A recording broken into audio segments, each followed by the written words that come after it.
We turn now to look at a Department of Homeland Security proposal to radically shift how federal agents treat undocumented families, including asylum seekers, who attempt to enter the country. Reuters is reporting the DHS is considering a proposal to separate mothers from their children if they are caught trying to cross the border together. Under the plan, mothers would be held in custody, while the children would initially be placed in the custody of the Department of Health and Human Services. Texas Congressman Democrat Henry Cuellar criticized the new proposal. He said, quote, "Bottom line, separating mothers and children is wrong. That type of thing is where we depart from border security and get into violating human rights." We go now to Los Angeles, where we're joined by Marielena Incapié. She's executive director of the National Immigration Law Center. So this is a proposal, we understand, that's being floated by the Department of Homeland Security, separating mothers from their children. Can you tell us what you understand, Marielena? Thank you for the invitation, Amy and Juan. Yes, this is a proposal, which means we can still try our best to stop this. This really amounts, if it goes forward, this would amount to state-sanctioned violence against children, against families that are coming to the United States to seek safety. Everything in this administration right now is, there's such a lack of transparency. We don't have details except what the media is reporting. And Reuters, as you mentioned, is reporting that there is a proposal based on some meetings that ICE has held starting in early February. There were some notes from that have been shared with both MSNBC and Reuters. And most recently, the Reuters reporter was able to confirm with attorneys at the Department of Homeland Security that this is very much part of a proposal that they're seriously considering. And Marielena, what would be the purpose of separating the mothers from the children that accompany them? Besides cruelty and inhumanity and inflicting emotional, psychological trauma, I think it's deterrence, right? We saw this even under the Obama administration, and the Trump administration clearly has begun wanting to show that immigrants aren't welcome here, even immigrants who are seeking refuge. We saw this with the refugee ban, Muslim ban, and now we're seeing with the baby ban, family ban. I'm not sure what we'll call this next proposal if this comes to be a final policy. But the deterrence approach has been a failed approach. You cannot deter a mother from making the difficult decision of trying to save her children's lives. I mean, that any mother, any parent will do that. And no wall, no level of detention is ever going to stop that. So can you explain exactly how it would work? They would take the mother, put her in jail, and what would they do with these children? Well, again, we don't have the details yet, but what we understand that's being proposed is, yes, the family units would first be detained, right? They would be detained when they arrive at the border.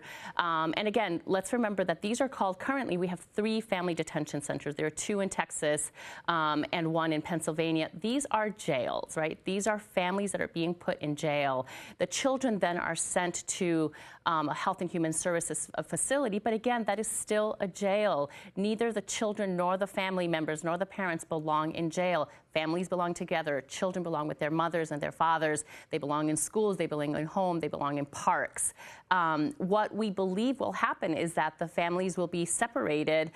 Children will be ripped apart from their parents' arms and placed in these separate detention centers, and will then go through the legal process, which includes a credible fear interview.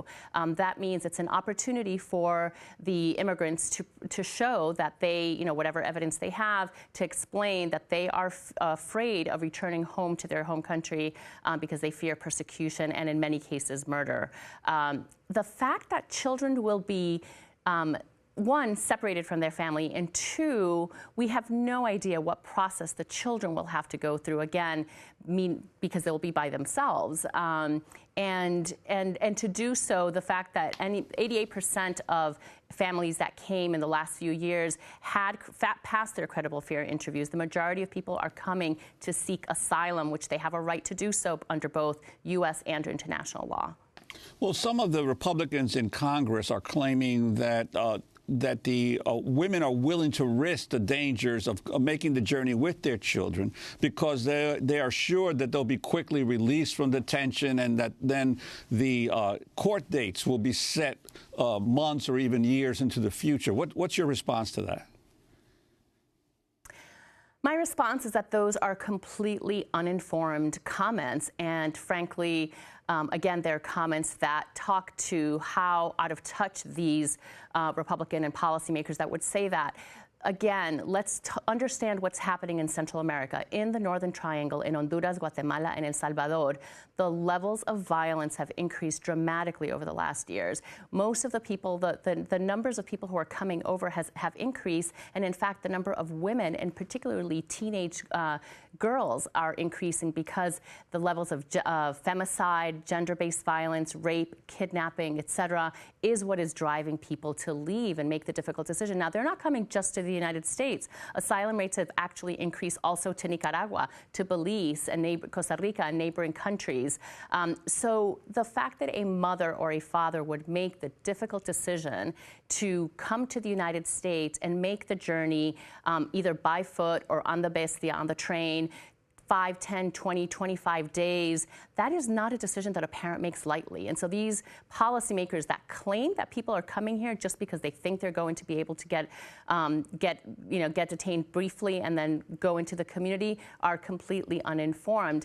And lastly, I'll also say that they should be released immediately, right? Once they are initially detained and have the opportunity to prove, right, through a credible fair interview that they are seeking asylum, they should be detained. They should be released, not kept in detention.